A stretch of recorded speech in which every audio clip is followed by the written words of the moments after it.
Hi, Kim here again. I've woken early in the morning because my mind has been pondering this issue of sonship, the sonship we have in Jesus from the Father. And it's now nearly 5:45 in the morning, and I just had to add a bit before I actually start to go speak about what Paul says about sonship. As I reflected on the idea of God calling us to sonship, I was aware of the fact that we can take that for granted a little bit. We can hear that God is our Father and that we're His sons and daughters, and not realize that God could have done a whole bunch of other things. You see, God hasn't simply given us a whole bunch of stuff. Fathers do that sometimes as almost like as a substitute thing for actually relating as a father. But He hasn't simply given us a whole bunch of things.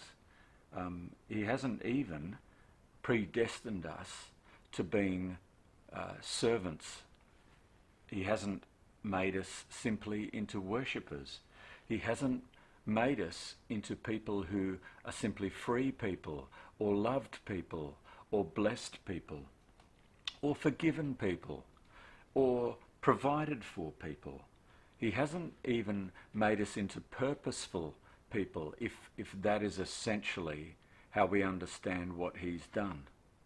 You see, He hasn't even given us simply made us into people who have experienced Him.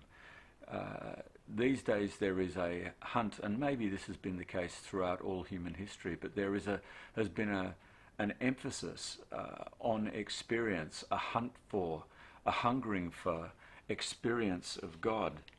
Now, all the things I've mentioned are not bad things. In fact, all of them are included in being in a relationship with God of sonship. But we need to understand that all of those things and all of those experiences and even all of those identities, things like being a servant of God, being a worshipper of God, those sorts of things, all of those things are good things, but they're not the essential at the heart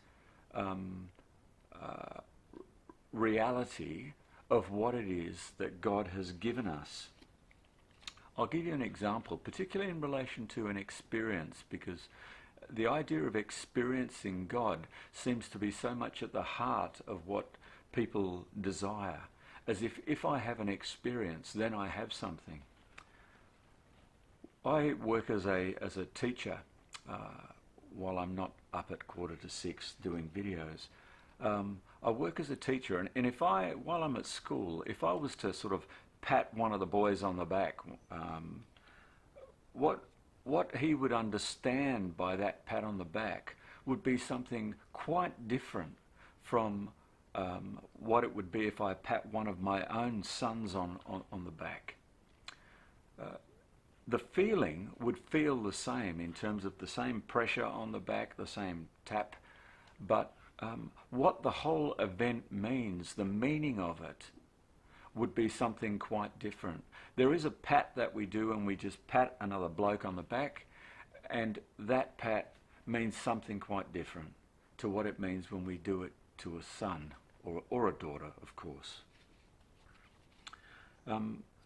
The latter has a relation attached to it, and the whole event, the whole experience is transformed by that relation.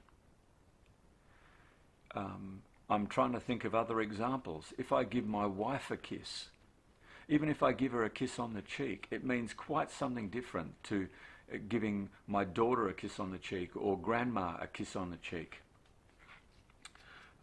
So we need to understand that to simply say all I need from God is an experience isn't quite true. What we need is the relation behind the experience.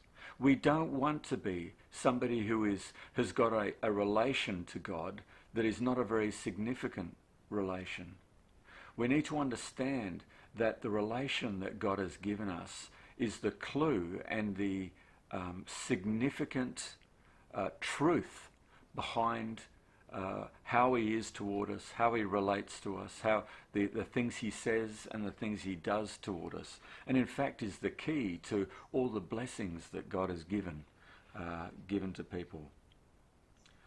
Main point here, we can't simply measure what God has given us in his Son through simply focusing on experience. Nor, of course, can we measure it by simply thinking about ideas. Experiences are important, but we need to understand that the relation that has been given puts all of our knowledge of God and all of our experience of God in their true context. And of course gives it such richness and such depth that it suddenly becomes something that is hugely significant. I guess part of what I'm trying to put across is that there is a value and a significance and a richness and a wonderfulness that really satisfies the human heart in what God has given by actually making us into sons and daughters in his Son. And we need to up our expectation. We need to drop our expectations and our old thoughts and actually enter into a higher expectation of what it means to be a son or daughter in the Son of God. That's the main thing I want to say. And we'll see what's coming up next. I hope you have a good day today.